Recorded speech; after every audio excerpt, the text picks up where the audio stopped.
sa Diyos. Ano-ano ang mga pagkakilala ng mga tao sa Biblia sa Diyos at ano-ano ang mga pagpapakilala ng Diyos sa mga pangunahing tauhan sa Biblia. Pag sinabi nating God according to men, ang ibig sabihin natin, God according to is as seen, heard, perceived by men of God. Or seen, heard, and perceived through the life, the experiences, teachings of men of God. So tutunghayan natin kung paano nagpakilala ang Diyos sa mga iba't ibang tao sa Biblia o kung paano kinilala ng mga taong ito ang Diyos. Magkakamukha ba ang pagpapakilala? Magkakaiba ba? Ano ang leksyon sa mga imahen ng Diyos? Genesis 2:17, sabi ng Diyos kay Adan at Eva, "You must not eat from the tree of the knowledge of good and evil, for when you eat of it, you will surely die." Adam and Eve eat, and they don't die. They realize that they are naked, so they wrap themselves with some leaves. God, interestingly, curses the snake, not Adam and Eve, and God gives Eve a slap on the wrist. Sabi niya, dahil sumuway ka at nagpasimulo ka sa pagsuway, mahihirapan ka sa panganganak. Certainly, ang layo naman nun sa kamatayan. At yung ahas pa ang sinumpa, imbes yung mga taong sumunod, yung ahas na nukso lang naman. Interestingly, we see God curses the ground. Again, not Adam and Eve. God mandates work for food, no more freebies. Nagkasala kayo, pues magtatrabaho na kayo mula ngayon. God brings up the issue of physical death and personally makes genuine leather attire for Adam and Eve. Isa sa mga bunga ng pagkakasala ni Adan at Eva, nakita nilang sila'y hubad. So, tinakpan nila ang kanilang sarili ng mga kung ano-anong dahon-dahon.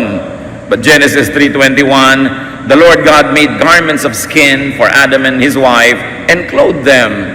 Binihisan pa niya, genuine leather pa.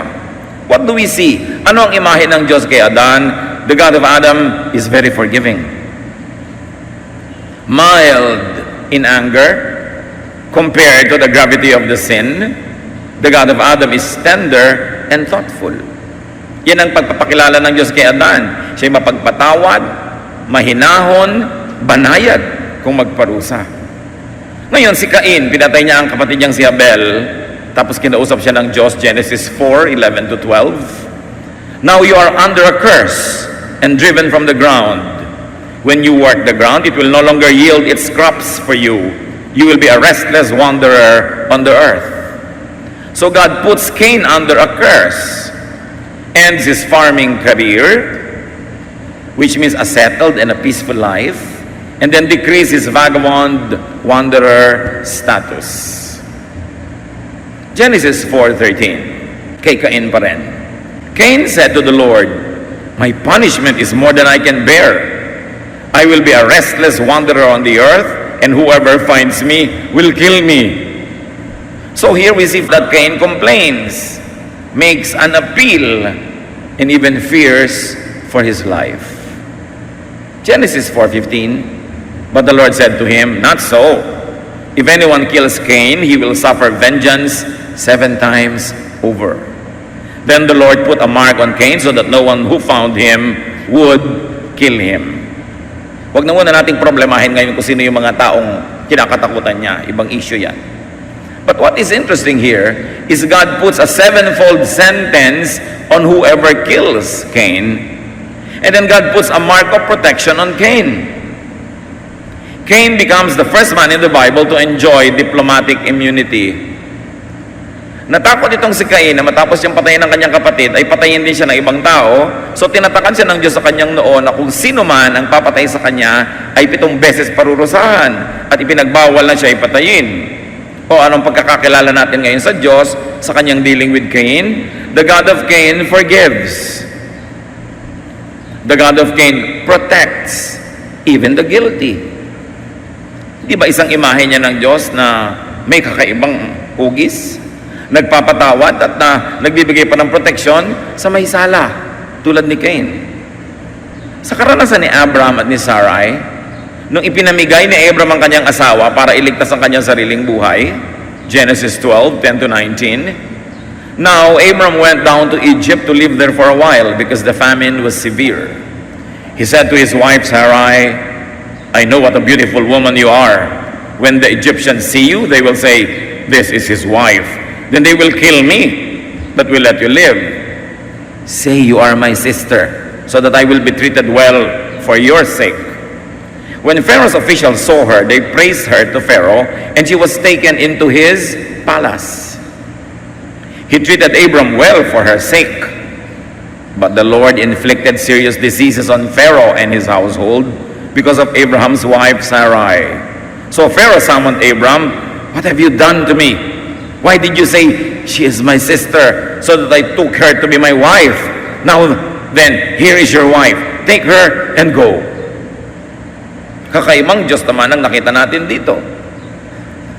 Matapos ipamigay ni Abram ang kanyang asawa para huwag siyang patayin at kunin yung babae, sabihin mo, kapatid kita. At maganda ang naging trato sa kanya at kinuha nga itong si Sarai, it is Pharaoh who gets punished. Dinaya na nga siya pa yung naparusahan, nagkaroon sila ng mga sakit at natanto nila na kaya nagkaganon, yung pala asawa ni Abram tong kinuha niyang babae. So, bakit sinabi mong kapatid mo, nagkaganito tuloy kami? Hala, sige, umuwi na kayo. At binigyan pa sila ng mga regalo. The God of Abraham protects him no matter what. Kaya mali, kaya tama, kaya ano yung ginawa niya, pinaprotect siya. Ngayon, yung city of Sodom was going to be destroyed by God. Ipinakiusap ni Abraham na wag naman sana. Genesis 18:22 to 26. Abraham remained standing before the Lord and said, "Will you sweep away the righteous with the wicked? What if there are 50 righteous people in the city? Far be it from you to do such a thing, to kill the righteous with the wicked." The Lord said, "If I find 50 righteous people in the city of Sodom, I will spare the whole place for their sake." So here Abraham intercedes for the Sodomites, and God gives concession. Sabi, at sa lagay po, tutupukin niya yung buong lungsod, kung may 50 matuwid doon, hindi ba alang-alang sa kanila, dapat wag nyo nalang gawin yan? Sabi ni Lord, sige, kung may 50 matuwid, hindi na natin itutuloy ang pagwasak sa lungsod. In Genesis 18:27 to 28, then Abraham spoke up again, "What if the number of the righteous is 5 less than 50? Tumawad pa tong Abraham. Kung 45 na lang po kaya, pwede na rin bang huwag na silang parusahan? Pumayag ang Diyos, nagtawaran ng nagtawaran. God grants the request at nakarating sa 10. O sige, kung may 10 na righteous, hindi na rin natin tutupukin. The God of Abraham gives in and accommodates.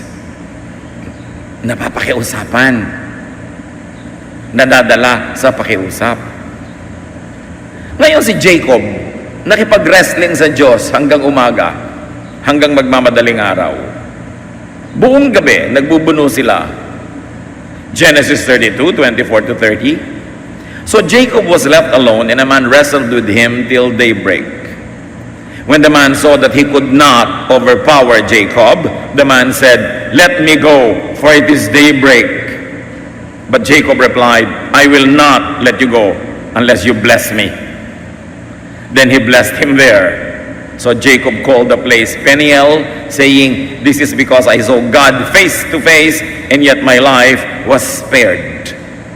Pag nakikita niyo yung El sa simula ng pangalan o sa dulo, yun yung El Shaddai, El Elyon, Elohim, pangalan ng Diyos. So the God of Jacob could be seen face to face, na ipinagbabawal ng regulasyon. The God of Jacob even allows man to beat him in a wrestling match. The God of Jacob blesses the man who beats him. Pinagpapala ng Diyos ni Jacob yung taong nakatalo sa kanya sa pagbubuno.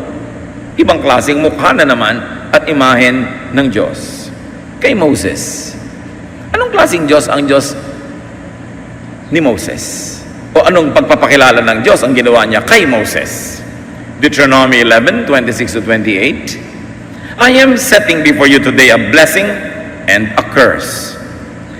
The blessing if you obey the commands of the Lord, the curse if you disobey. The Lord commanded us to obey all these decrees and to fear the Lord our God, so that we might always prosper and be kept alive. Anong uri ng Diyos ang nakilala ni Moses? Isang mahigpit na Diyos. Dapat katakutan. Sabi, dapat sundin ang lahat-lahat ng inuutos para manatili tayong buhay at para tayo ay sumagana. So sa panahon ni Moses, dahil kaaalis lang nila sa Egypt, wala pa silang sariling bayan, tapos kailangan pa nilang makipagyera para magkaroon sila ng lupa, naliligid sila ng maraming kaaway, iba ang mga utos sa kanya. Hinihingi ng pagkakataon na ang mga tao ay maging disiplinado, sobrang masunurin at mahigpit ang mga parusa sa mga hindi sumusunod. Yun ang kailangan ng kanilang bayan sa mga sandaling yon. So the God of Moses is super strict. Mabagsik, stricto. Disobedience or failure resulted in leprosy or snake bites or plagues. Diyan natin nakita kutak-kutak na sinalakay sila ng mga ahas at pinagtutuka. Nagkakaroon ng mga ketong ang matitigas ang ulo. Nagkakaroon ng salot at nagkakandamatay ang mga tao. There was instant death. We see entire families being swallowed alive by the ground. Mabagsik, nakakatakot.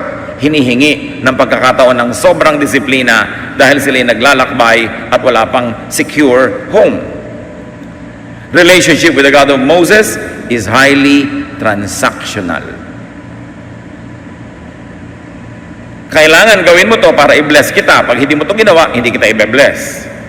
Hindi ka pares sa mga nakita nating iba napapakiusapan, nagpapatawad. Itong pagpapakilala sa panahon ni Moses, hindi. Leviticus 25:18, follow my decrees and be careful to obey my laws, and you will live safely in the land. In other words, para kayo maging ligtas, kailangan tiyak ang pagsunod ninyo sa lahat ng mga utos. Man is assumed and expected to be perfectly obedient. Exodus 32:19-20. Ito'y matapos si Moses ay magtagal sa bundok at sa katagalan niya gumawa ng imahen yung mga Israelites at nagpiesta at sinamba yung imahen. When Moses approached the camp and saw the calf and the dancing, his anger burned, and he threw the tablets out of his hands, breaking them to pieces at the foot of the mountain. And he took the calf they had made and burned it in the fire. Then he ground it into powder, scattered it on the water, and made the Israelites drink it. Mabagsik ang pagpapakilala ng Diyos kay Moses, so mabagsik din si Moses. Nung makita niya yung gininto ang baka na sinasamba, ipinatunaw niya, dinikdik, pinulbos, inilagay sa tubig at ipinalulon niya, ipinainom doon sa mga sumasamba sa bakang ito. Binasag niya yung mga batong pinagkakasulatan ng 10 utos. At mamaya makikita natin na ipinaulit sa kanya ng Diyos yun, kaya lang siya na ang nag-uka sa bato. So meron ding naging bunga yung kanyang pagdadabog, pinaulit sa kanya, siya na yung napagod na mag-uka sa bato. Moses gets very strict and stern with the people. So God gets very strict and stern with Moses also. Tit for tat. You get what you give. A cyclical relationship, you might ask. Mahigpit ka, mahigpit din ako. Maluwag ka, maluwag din ako. At sa paghihigpit ni Moses sa kanyang mga tauhan, napaghigpitan din siya ng Diyos. Hindi siya pinayagang pumasok sa promised land dahil lang hinampas niya ang bato. Sabi ni Lord, magsalita ka sa bato para may lumabas na tubig. Sa init ng ulo ni Moses, sa tigas ng ulo ng mga tao, hinampas niya yung bato, imbes magsalita lang siya. May lumabas naman tubig. Pero nung nakarating na sila doon sa ilog, tatawid na lang, papasok sa promised land, sabi ni Lord, hep, hep, hep, hindi ka kasama. Bakit naman po? Natatandaan mo, sabi ko noon, kausapin mo lang yung bato, hinampas mo, that disqualifies you. Numbers 20 verse 12, but the Lord said to Moses and Aaron, you will not bring this community into the land I give them. Joshua will bring them in. Ipinamana yung leadership. So Moses presents and appeals to a strict God. Moses as God becomes strict. Man makes God in his own image. Parang yung tatay mo, kung gusto mong manakot ng mga kapatid mo, ipinapresent mo yung tatay mo na mahigpit. Pero pag nagtatanong yung mga kapitbahay mo, mahigpit ba ang tatay mo? Hindi, mabait naman yan. Ang ipipresent mo naman, yung isang mukha niya, na totoo rin tungkol sa kanya. So pinipili-pili natin kung anong pinapresent. Depende sa pagkakataon. according to the expediencies of the day. Dala ng mga pangangailangan. And that image of God cast its shadow on the believer. Anong pagkakakilala nyo sa Diyos? Anong pagtingin nyo sa Kanya? Masarap ba na sumunod o nakakatakot? Magpapalaya ba siya o lalong nagagapos?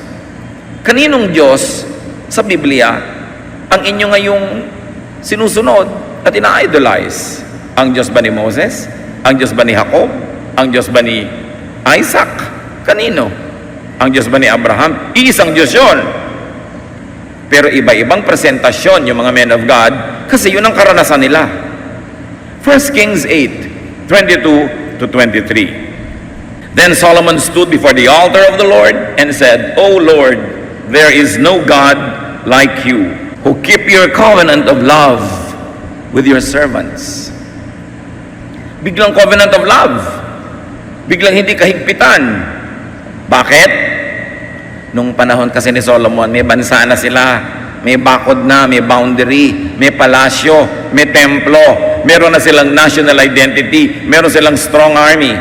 And because of Solomon's many marriages with many princesses all over the whole place, tumibay ang kanyang regime, ang kanyang panahon. Sapagkat halos lahat ng mga prinsesa ng ibang mga kanugnog bansa naging asawa niya, sino ngayon makikipagyera sa kanya? Apo ng mga hari doon, yung mga anak niya. So yung mga pagpapakasalan ni Solomon was for political alliances. Naturally, it did not sit well with the priests and the religious leaders of Israel dahil na-threaten yung position nila dahil marami na mga ibang priest din doon at yung mga asawa ni Solomon, natural, may kanya-kanyang bit-bit na relihiyon, but it was a political alliance. And now the country was very secure, very powerful, very strong. Now do you have a God of love? Hindi na kasi sila insecure.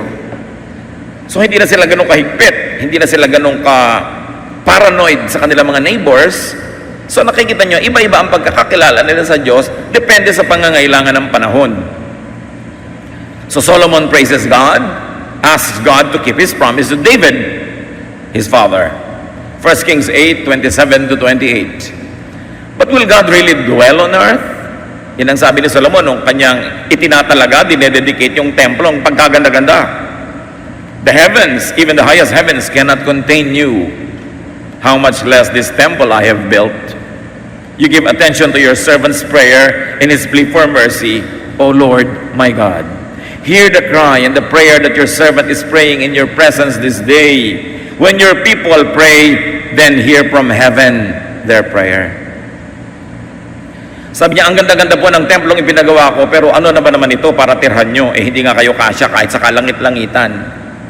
So, habag nyo na lang na kung narito kamit na nanalangin, bagamat hindi ito karapat-dapat na tirhan ng inyong espiritu, dinggin nyo man lang kahit mula sa langit, kahit hindi na dito, hindi ito karapat-dapat sa inyong presence, dinggin nyo po kami. Ganyan yung kanyang pagpapakumbaba. Ang sinasabi dito ni Solomon, will God concern Himself with little matter, with a temple, even it's beautiful? Will God major in minors? So Solomon humbly belittles his work and asks God to listen to him and to the prayers and offerings to be made from the temple. He does not even ask God to dwell in the temple dahil sabi niya, hindi po karapat-dapat. But siyempre, it is only vintage oriental courtesy and self-depreciation. 1 Kings 8:46 to 50. When they sin against you, mga tao daw pag nagkasala, for there is no one who does not sin, and you become angry with them, and if they turn back to you with all their heart and soul and pray to you, then hear their prayer and forgive your people. Talagang pinakamatalinong tao tong si Solomon. High na high sila spiritually, lahat ay banal na banal, kagagawa lang ng templo, mayaman ng Israel, makadiyos ang mga tao, pero dahil sa karunungan niya, naunahan na niya ang mga events. Sinabi na niya, pag nagkasala po ang inyong mga anak, at sigurado magkakasala dahil wala namang hindi nagkakasala, dinggin niyo nawa ang mga panalangin na gagawin dito sa loob ng templong ito kung kami magbalik loob sa inyo at tumawag.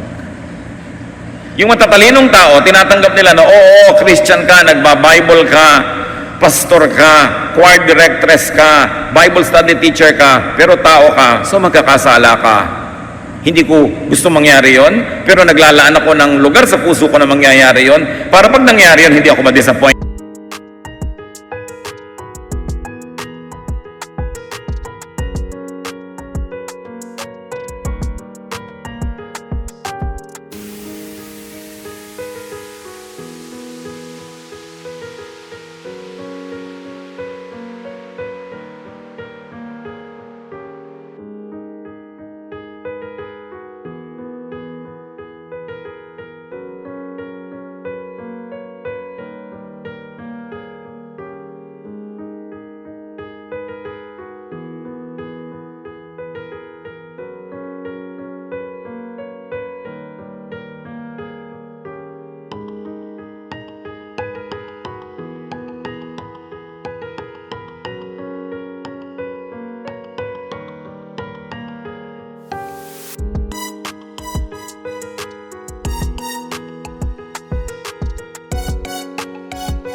Sa'yo, hindi kita itakwil, huwag ako magalit sa'yo, kasi sa katalinuhan ko, alam kong tao ka, and even God remembers that we are dust.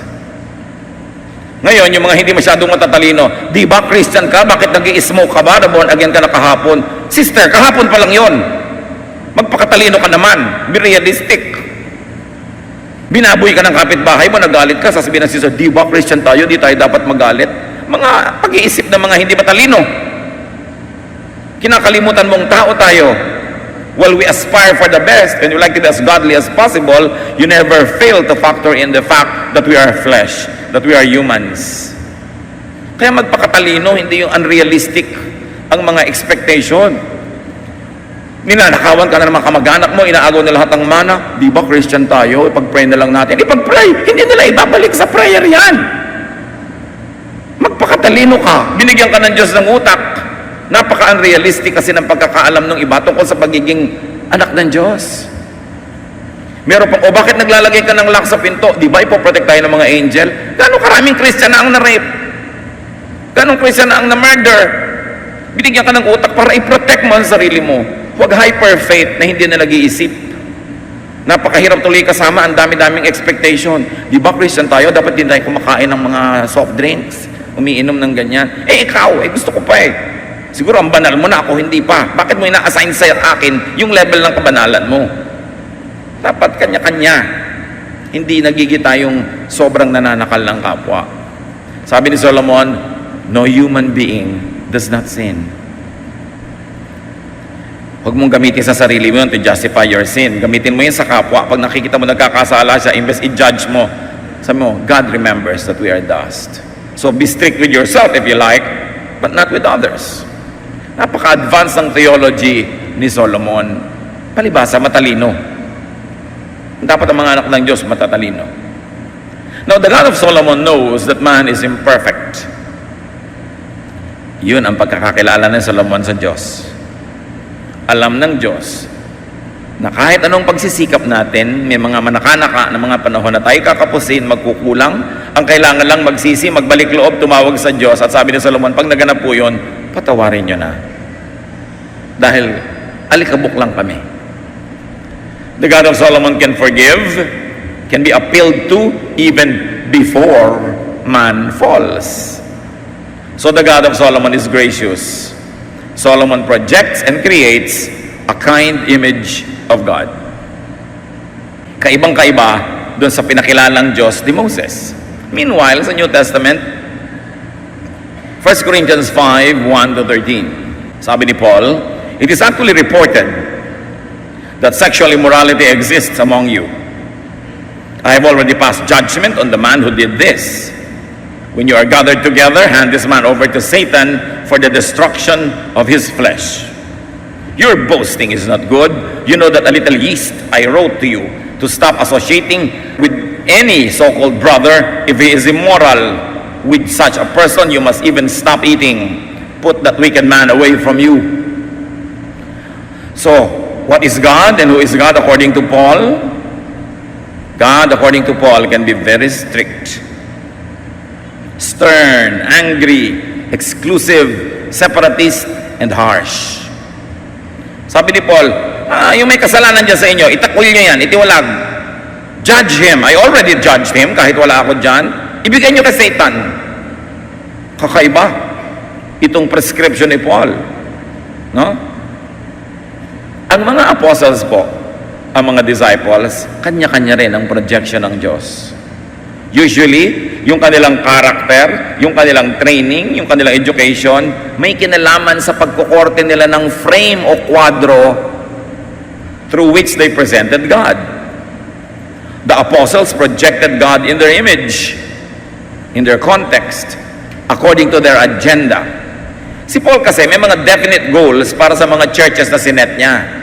Kaya pag sumulat yung mga yun, may mga problema, bibigyan niya ng mga payo. Pero hindi ibig sabihin yung payo niya sa Corinth, payo niya sa lahat ng churches all over the world, every place, every time, everywhere. They were very specific to the recipients. May konteksto.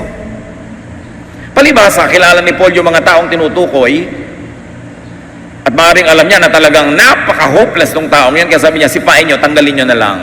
Pero hindi mo pwedeng i-apply yan ngayon kahit kanino, lalo't hindi mo kilala yung buong kaso, hindi mo kilala yung buong istorya. Dapat nagko-contextualize. Halimbawa kay Peter. Pag si Peter ang tinanong, pwedeng maki-fellowship sa mga Gentiles. Sa mga traditionalists and conservatives, no. Kaya nung si Peter minsan, nakikihalong kumain doon sa mga Gentiles, nung dumating yung mga conservative, lumipat siya ng mesa. Dahil ayaw din niyang mapagalitan o ayaw niyang mapulaan. Pero kung sa kanya lang, pwede. At sa katunayan, later on, it crystallized at pinanigasan niya, pwede. Ipinakita na sa akin ng Diyos. Nung pinakain ako ng mga bawal na pagkain, pinapunta ako sa bahay ni Cornelius, ipinakita na sa akin na pwede tayong makisalamuha. So may nakikisalamuha, may hindi. Sa circumcision group, dapat physical surgery ang gawin sa mga lalaking na convert, kahit sila hindi mga Hudyo at matatanda na. Pero kay Paul, pwede na daw ang circumcision of the heart. So makikita nyo, para na namang may mga ano yan, conflict. Kasi magkakaibang pananaw ng mga tao na nabuhay nung panahon ng Biblia at nababasa natin ngayon ang mga pinaggagawa nila. Halimbawa, si Paul emphasized salvation by faith alone. Pag binasa mo lahat ng sulat niya, talagang faith alone. Pero si James, na kapatid ng Panginoong Jesus, idiniin yung good works. So sasabihin mo, good works ba o faith? E di pareho, may faith ka at mag-good works ka para tama pareho. Yun ang sinasabi nating may point A, may point B, tanggapin mo pareho, and anywhere in between you operate. Because these two teachers were presenting two different angles of the same truth.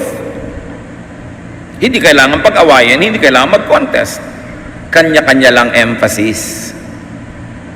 At itatanong natin, ba't gano'n ang emphasis ng iba?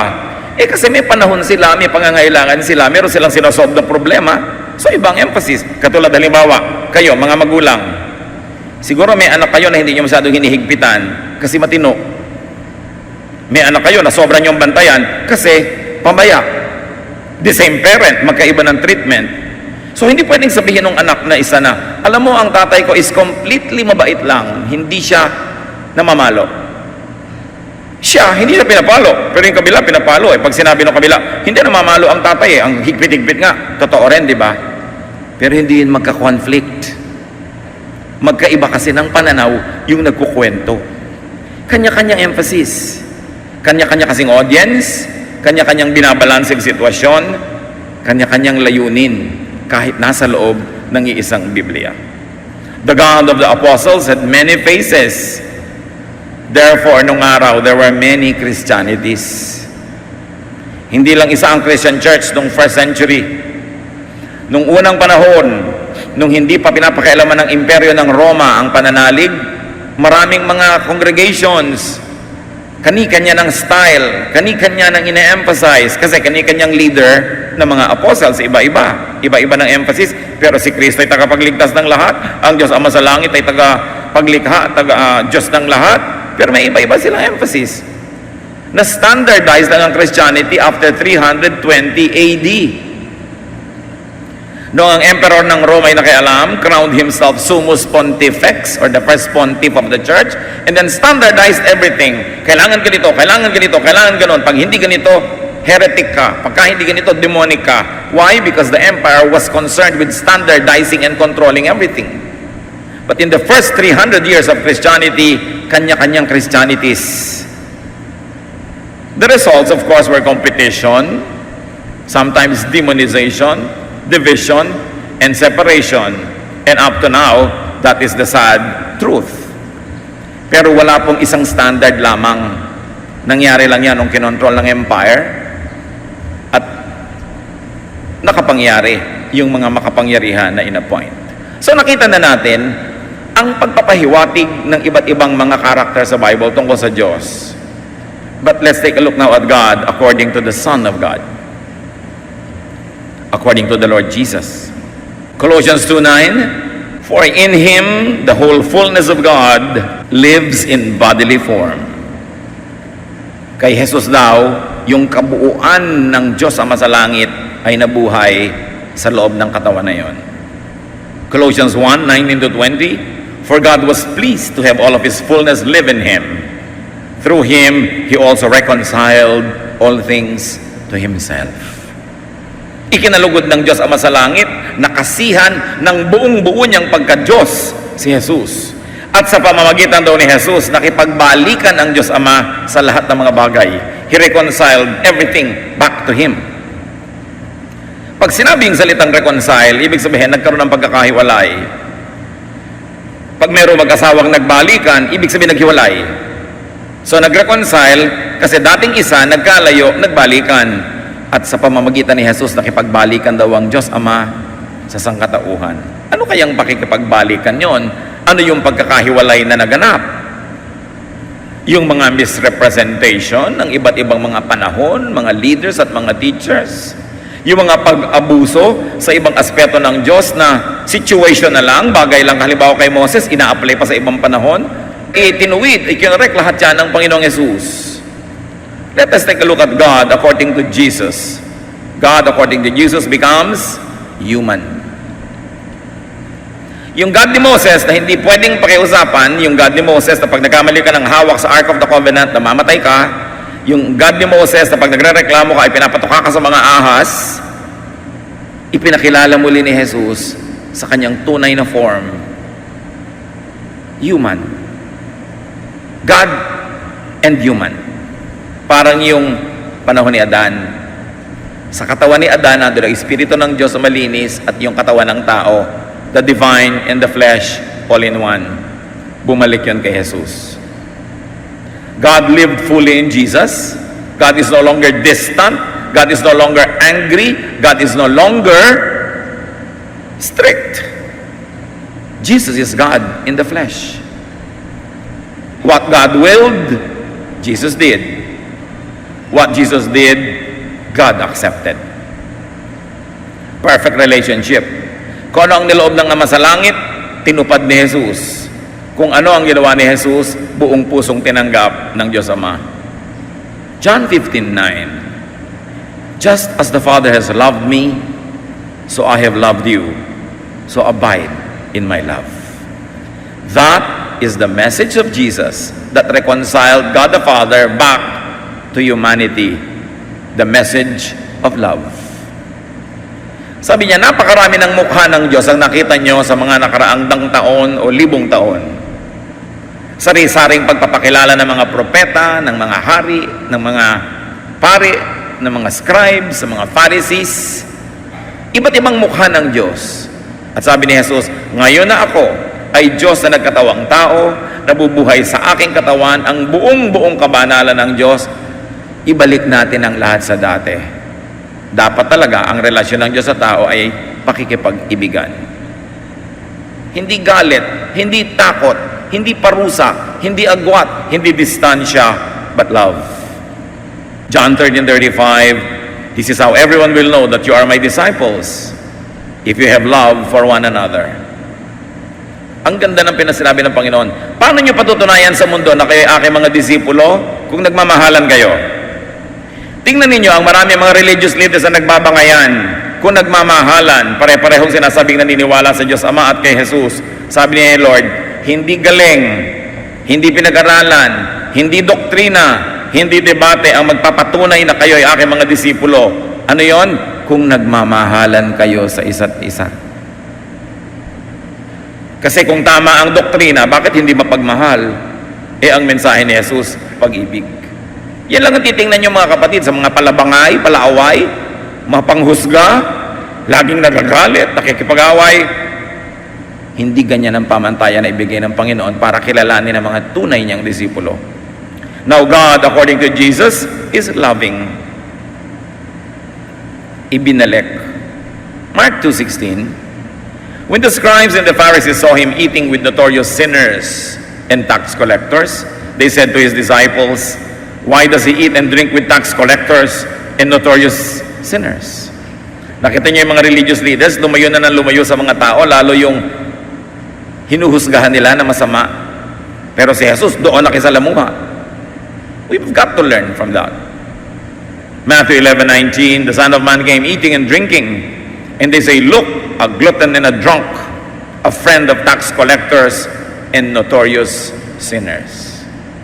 So hindi siya mapaghiwalay. Hindi niya sinabing itiwalag, tanggalin, ibigay sa dyablo. Hindi yun ang payo niya. Mahalin, tanggapin, samahan, saluhan sa hapagkainan. Yun ang trato ni Jesus kahit sa mga makasalanan. Iba-ibang mukha. Dapat marunong kayong pumili kung aling mukha ang inyong tititigan. God, according to Jesus, befriends and mingles with the so-called sinners.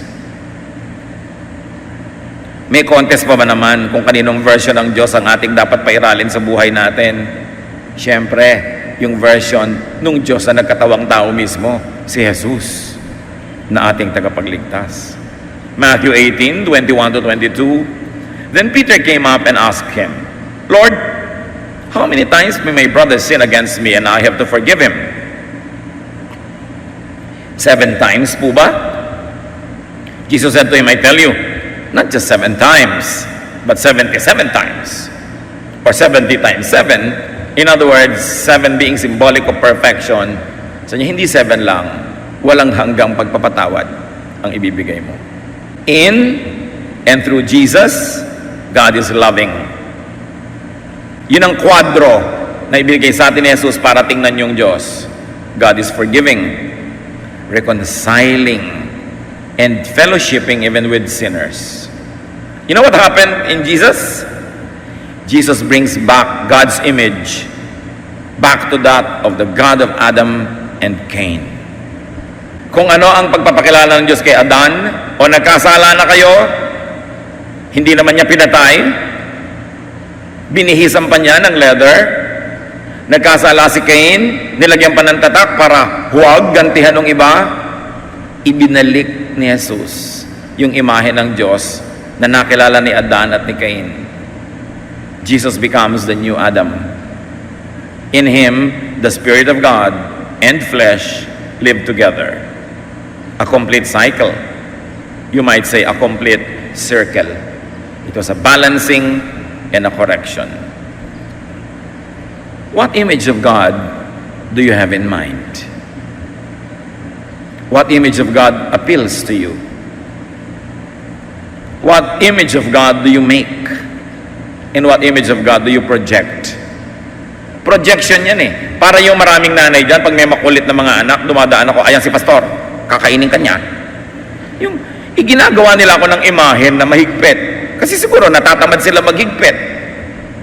Natatakot sila sa anak nila, hindi nila madisiplina. Ako ipapanakot. Marami rin ganun na religious leader, ipinapanakot ang Diyos. Magagalit sa iyo ang Diyos. Teka sister, nagagalit ba sa akin ang Diyos o ikaw ang nagagalit at nagtatago ka lang sa likod ng Diyos? Ang daming ganun. Sabi ng Diyos, ibigay nyo daw lahat ang pera nyo sa buslo. Sabi ba yun ng Diyos? O yun lang Pastor May sabi. Nagtatago ang mga tao sa Diyos. People tend to make God and church in their image. Kaya may mga churches na nakikipaggera, pumapatay, ipinapapatay ang mga sariling members sa mga religious wars. Ganun ba ang Diyos? Strict men of God, strict disciples, strict leaders, present a strict God, naturally. And because you have a strict God, you have a very strict church. And because you have a strict church, you breed strict members. So yung kilos, asal, gawi ng mga members ng iba-ibang kongregasyon, reflection lang ng church nila, na reflection lang ng pagkakakilala nila sa Diyos, na reflection lang ng pagpapakilala sa Diyos ng leader nila. Kaya kung biased ang man of God, biased din yung God na ipipresent niya, biased din yung church, biased din ang members. Natatandaan ko nung araw yung mga born-again Christians sa Riyadh, iba-ibang congregation, dapat magmahalan, magtulungan. Pag nakikita sa supermarket, isnaban. Kasi kami yung fellowship na full gospel, half gospel lang kayo. Akala mo kalaban yung mga anak ng Diyos. Bakit nagbabangayan yung mga member? Yung leader sa pulpito is breathing fire and brimstone into the brains of their members. Tayo lang ang tama, mali sila. Ubusin sila, lipulin, hindi sila kapatid. Huwag yung tatawagin kapatid. Behind a biased membership is a biased preacher. Kaya ang daming brain damage na nanggagaling mula sa pulpit in the name of God. Kaya dapat pag-ingatan. Kaya tingnan nyo, pag musical yung pastor, usually musical yung kongregasyon. Lalo ko yung pastor, may gitara, nagpe-preach, kumakanta, magpe-preach. Kadalasan, yun din ang karakter ng church. Pag prayerful ang pastor, naku, puro prayer ang activities ng church, di ba? Eh, paano kung mahilig mag-fasting ang pastor? Naku, pasensya ka, di ba? Nangangayayat kayo lahat. Pag conservative ang pastor, dapat walang mag-church na hindi mukhang ibuburol. Dapat may bulak sa ilong, may formalin, at mukhang bangkay, walang gagalaw pag may tugtog, walang uuga. Sabi ba yun ng Diyos? Si David nga, nagsasayaw pa sa Diyos. At yung pintasera niyang asawa, nung sinabing, ang baduy mo, sayaw ka ng sayaw dyan. Jologs. Ano naging paro sa babaeng ito? Naging baog. Pero bakit may mga churches na hindi pwedeng umuga-uga ang member? Sabi lang yun ng pastor, hindi Diyos ang may sabi nun. So pagka naman judgmental or self-righteous or unforgiving yung leadership, hahanap sila ng mga verses na totoo, biblical. Pero pipiliin lang nila lahat yun. Yun lang ang ipepresent sa'yo. Hindi nila ipepresent yung God of Adam. God of Cain. Pumatay na nga siya, tinatakam pa siya to protect. Hindi yun ang ipepresent nila. Kasi parang pinipili-pili nila kung anong gusto nilang ipakita. Lumilikha sila ng imahe ng Diyos na bagamat Bible-based, while it is true, is not the complete truth. Kaya sa court, sumusumba ka, I will tell the truth, nothing but the truth, the complete truth. Truthful naman lahat yan eh. Yung mga nagkakagulo mga churches, may verses na mga hawak. Biblical talaga lahat. Pero pinipili lang nila. Kaya hindi balance yung makikita mo. Magiging biased. You have God as seen, experienced, and projected, represented and taught by and through Adam, Cain, Abraham, Jacob, Moses, Solomon, and Paul. Through men of God, but you have also seen a glimpse of God presented by the Son of God, the Lord Jesus. Kung mamimili ka, kapatid, dapat pa bang i-memorize yan? Sasabihin mo, yung higpit-higpit na ipinapresent ni Paul, yung maluwag na ipinapresent ni Jesus, sino kaya? Paglalabanin ko ba yun? Parehong mong tanggapin. Pero saan mo gustong tumungtong? Yung mga mahilig tumungtong sa strict verses, kasi ganoon talaga yung pagkatao nila. Yun ang gusto nila. Genetic siguro, ganoon ang gusto nila. So yun ang kakapitan nilang verse. Kaya maraming congregations. Pare-pareho lang biblical, pare-pareho lang tama, iba-iba ng emphasis. Kaya dapat hindi mag-judge ng kanya-kanya. So kanya-kanyang pagpapakilala ng may likha. Kanya-kanyang pagkakilala at pag-unawa sa may kapal. Kanya-kanyang panahon at utos mula sa poong manlilikha. Kanya-kanyang imahen ng Diyos. Imahen para sa oras na yon. Bakit mahigpit ng oras ni Moses? Hinihingi ng pagkakataon. They were at war. Bakit maluwag naman kay Cain? Wala pa namang commandment noon na huwag papatay eh. May situation. Diba? Imahen para sa pangangailangan. Noong ang Israel, kailangang kumuha ng lupa, may mga tao. So ang mga turo nila, sabi ng Diyos, patayin lahat ng bata, patayin ng lahat ng matatanda, ubusin silang lahat at kunin natin ang lupa. Natural, yun ang aspect na gusto nilang i-emphasize para huwag silang mag-guilty at para lumakas ang loob nila sa gyera. Pero nung may teritoryo na sila, ang luwag-luwag na ng kanilang buhay, sa panahon lang ni Solomon, loving God ang ina-emphasize. At sa panahon ni Jesus, a forgiving God. May mga imahen na pang sumandali, like shifting shadows, moving clouds. Tingnan nyo yung cloud sa langit, bawat segundo naiiba ang korte, di ba? Ganon din yung mga buhangin sa Saudi Arabia o sa ibang disyerto o sa tabi ng dagat. Ito yung dadaan ng alon, naiiba yung korte ng hangin. At maging ang korte ng alon, tumataas, bumababa, paiba-iba. Pero subukan yung litratuhan. Take a snapshot of the clouds. Sasabihin mo, yung cloud, korteng pichel. True. Pero sasabihin nung nakatingin, hindi naman korteng palanggana Mag-aaway kayo ngayon. Ang nakikita niya ngayon, ibasa na litratuhan mo. Pero parehong totoo yon. Because images shift. Therefore, the snapshots of God presented in many chapters and verses and books of the Bible, hindi lahat pang universal application. Halimbawa, may snapshot kayo ng balance nyo sa bangko. Pupunta kayo sa ATM, pipindutin nyo balance, lalabas, marami ka pang pera. Pero hindi mo pwedeng dalhin yun sa US Embassy para patunayang may pera ka. Kasi 3 months ago na yung litrato. Ang gusto nila, yung current o yung balance mo in the last 6 months. Kasi mas totoo yun. Mga kapatid, ganun ang ginagawa ng marami sa Diyos. Kinukulong natin yung imahe ng Diyos sa isang pagpapakilala niya, sa isang panahon, sa isang grupo ng tao, sa isang uri ng pangangailangan na maaaring iba na ngayon kasi iba naman yung pangangailangan, iba yung pagkakataon, iba naman yung kausap. Kaya ipinagbawal ng Diyos ang graven images. Kaya ipinagbawal ng Diyos ang idolatry. Ang idol, mga kapatid, ay hindi lang yung inukit sa bato, inukit sa kahoy, nililok sa chalk, idinrawing sa papel. Hindi yun ang idol. Ang idol ay yung kinulong mo ang Diyos sa isang kwadro na nakita mo for 1 second and then you will say forever, ganun siya lagi. Yun ang idol. Why? Because an idol limits.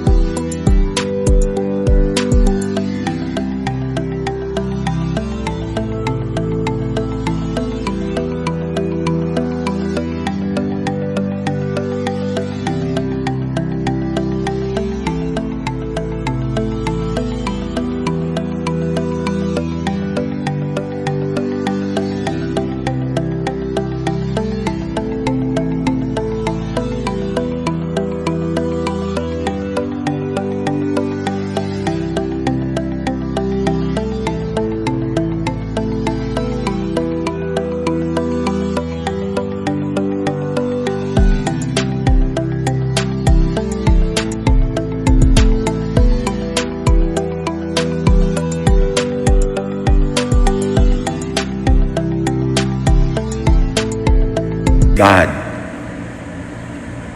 So you present an angry God, hindi naman siya laging angry. You present a very indulgent God, hindi naman laging ganun, may napaparusahan din. So dapat walang image. Dapat kung ano yung katotohanan ng Diyos sa iyo ngayon, yun ang katotohanan niya at patuloy na nag-iiba ang interaction nyo. When you trap God in a certain character, in a certain mood, in a certain decree or judgment that He revealed long ago, you make an idol of Him. At ayaw niya nun. Now, the biblical men of God found in their image of God what they needed, what they wanted. Identity. Kahigpitan ng Sabat, kasi through the Sabat, makikilala mo ang tunay na Israelite at hindi. O kailangan magpatuloy ang mga lalaki. Kailangan circumcision. Because of that, you will recognize an Israelite from other men. Hindi sila pwede mag-desert ng army dahil hubaran lang sila, malalamang Jew pala sila, Israelite pala sila. Identity. So they found in God acceptance, affirmation. Kaya kayo lang ang mabuti, lahat masama, kayo lang ang paborito ko, yung iba hindi. they found affirmation which they needed, so they emphasized that. Sa mga panahon, they needed forgiveness, accommodation, justification, favor. They found all of that in the many shifting images of God. Kaya ipinagbabawal na gumawa ng permanent image kasi ipapako mo ang Diyos sa ganung uri ng mood o katuruan o kasabihan. Sa Bible nga, di ba? Merong pinaparusahan, merong hindi. So anong gagawin mo? Pag gumawa ka ng image ng Diyos na nagpaparusa, hindi na yung totoo sa mga hindi naman napaparusahan. Nalilimit mo siya. Pag gumawa ka ng image ng Diyos na hindi nagpaparusa, again, hindi yung totoo sa napaparusahan. So dapat walang image. You deal with God on a daily basis. You continue to accept His revelation of Himself in the written word and in your actual experience. Kaya kanya-kanya rin kumisan ng mga bayan-bayanan, mga lahi ng image of God. Hindi ba sa mga mangingisda, sa mga seafaring cultures of the world, ang mukha sa kanila ng Diyos ay Diyos ng dagat. Kasi magdaragat sila eh. Sa mga magsasaka, ang mukha sa kanila ng patron ay magsasaka. Sa mga marino at mga pumupunta at pumapalaot sa dagat, ang mukha sa kanila ng may likha ay Diyos ng mga dagat. Kasi yun ang relevant sa kanilang buhay, yun ang may connection. Kasi lahat yun totoo, Diyos yun. Pero hindi ko sinasabi na lahat ng Diyos-Diyosan ang lahat ng relihiyon, yun nga ang Diyos. Pero ang sinasabi natin, yung pagpapakilala ng Diyos, kung minsan depende rin kung ano yung trabaho mo, ano yung culture mo, ano yung gender mo, ano yung buhay mo, doon nagpapakilala sa iyo ang Diyos. Kaya may iba-iba tayong pagtatangi at pagkakilala ng iisang Diyos. Kaya hindi ka dapat gumagawa ng ito lang, ito ang kaisa-isa, therefore sa'yo din dapat ganito. Kasi iba-iba, nakita na natin yan sa Biblia. The priests, prophets, and kings of Israel even found in God, even found in their God, even found in their image of God, a tribal, the national champion. Yung mga Israelites kasi laging giyera, they found in God a kakampi against the world. Pero sobrang na-misuse at na-abuse yan. Nilikha ng Diyos ang lahat ng tao, mahal ng Diyos ang lahat ng bayan. Pero sobra ang pag-emphasize ng Israel na sila lang ang mahal. At yung iba, kill them all. They needed that. They wanted that because they were busy and insecure trying to put up a nation. Kaya nung panahon ni Jesus, mahalin na ang lahat, tanggapin ang lahat, ang ebanghelyo para sa lahat, hindi lang para sa mga Hudyo, dahil naiba na ang panahon at naiba na ang kalagayan ng Israel. The Israelites projected an image of God that served their tribal, nationalist interests against their enemies. Kaya yung mga iba tuloy ngayon, because sobrang na-abuse ito, sabi nila, hindi naman ako Israelite, hindi ako mahal ng Diyos, hindi ko siya sasambahin, pang-Israel lang siya, tribal lang siya, national God lang siya, hindi siya God ng lahat. Basahin mo yung Bible, puro Israel, my land, my people. Israel, ang kalaban nyo, kalaban ko. Nung gera yun, nung panahon na yun, in-emphasize yun ng mga Israelites because that's what they needed. And it's also true. But it's not the complete truth because God created all people, all tribes, all nations. Kaya sa Revelation, sabi, iipunin ng Diyos ang lahat ng mga lahi, ang mga bansa, ang mga wika. Mahal din niya ang lahat. Itinanghal nila nung araw ang imahe ng Diyos bilang kalaban ng mga kalaban nila, which now limits God and turns off many people. They made an image of God na sa kanila lang kampe at kalaban ng lahat ng bayan. At na-freeze doon yung image. Itinanghal nila ang kanilang mga sarili bilang natatangi at kaisa-isang bayang mahal at pinagpala ng Diyos. Now, that limits God's love even during the time of the Lord. Na-limit. Pero sa Biblia mismo, ang daming hindi Israelitang kinasihan, kinampihan, at pinagpala ng Diyos. Kaya dapat binabasa nyo rin yun. Si Nabal was a non-Israelite prophet, pero prophet. Si Jethro, biyanan ni Moses, was a non-Israelite priest of God. Si Naaman was a non-Israelite commander blessed by God. At ito pa, the wise men who knew that Jesus would be born were not Israelites. They came from the far east. Pero sila ang nakakaalam na ipapanganak si Jesus. So hindi naman talaga completely true na Israel lang ang mahal, Israel lang ang pinagpapakilanlan, Israel lang ang binibless. Ang daming binless ni Lord kahit sa Bible na hindi Israelites. God created all peoples, all nations, all tribes. God loves all peoples. And even the Bible records that God revealed himself even outside the Jewish nation. The Bible records great breadths and widths and depths of God's character as mirrored by various men of God. Kaya bawal ang idols. Bawal ang graven image because it is a permanent snapshot of a passing reality. Parang yung snapshot din ng bank account mo, kahapon yon, ngayon hindi na.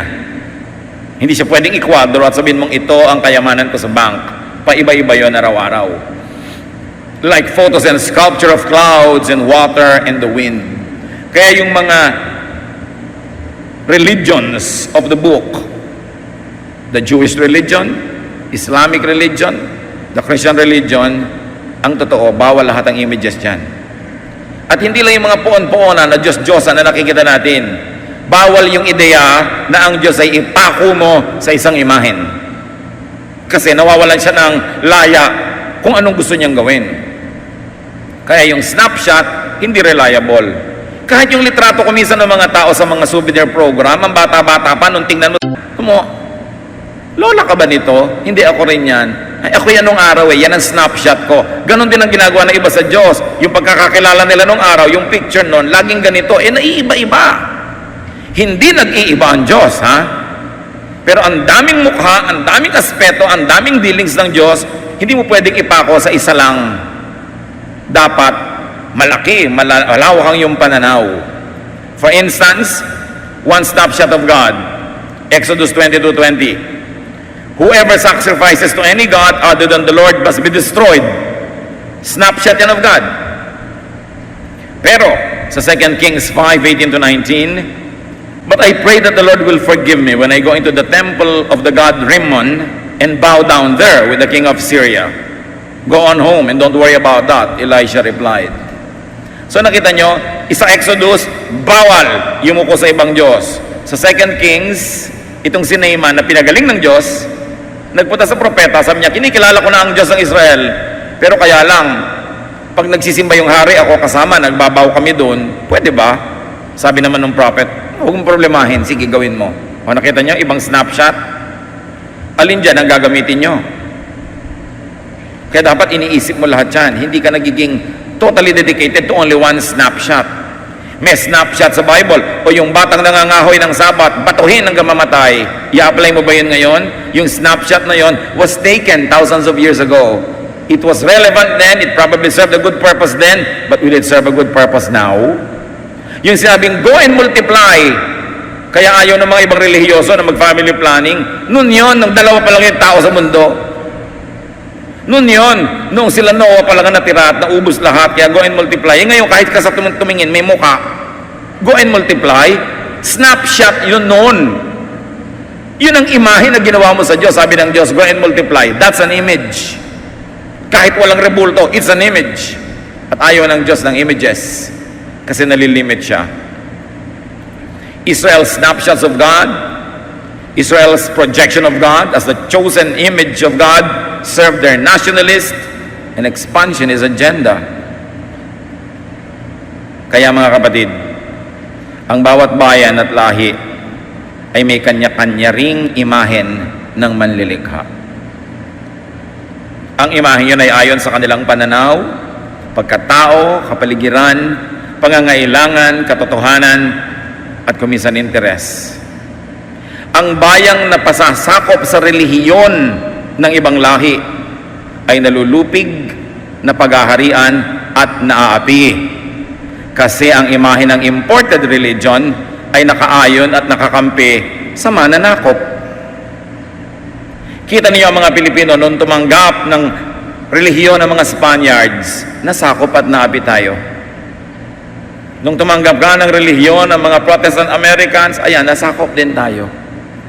Kasi, kanya-kanyang lahi, ang pagpapakilala nila sa Diyos, pabor sa kanila. Kaya pag tiningnan mo ang mga imahen ng mga halimbawa ay relihiyon ng mga Spaniards, ang mga poon, kamukha nila. Di ba, mapupula ang buhok, madidilaw, matatangos ang ilong, mapuputi ang balat. Kamukha nila ang Diyos. Sino ang kamukha ng mga Pilipino? Yung demonyong tinutungtungan ni San Miguel Arcangel, pandak, maitim at kulot. Naniniwala kayo na gano'n ang itsura ng Diyos at gano'n ang itsura ng demonyo? So, kailangan kamukha ng mananakop ang Diyos para pati yung mananakop, baw ka.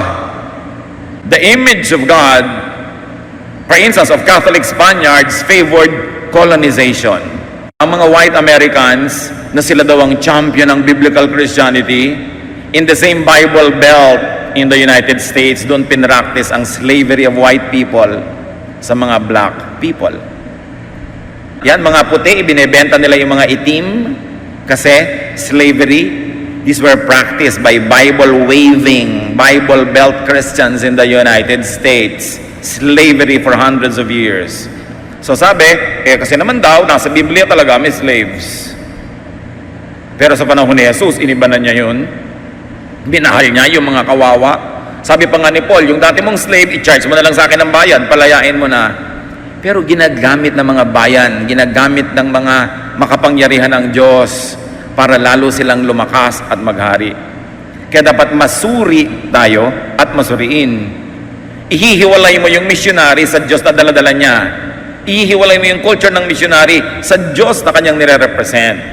At tanggihan mo yung mga bagay na sasakal, lulupig, magpapahirap sa'yo dahil hindi yun ang kagustuhan ng Diyos para sa'yo.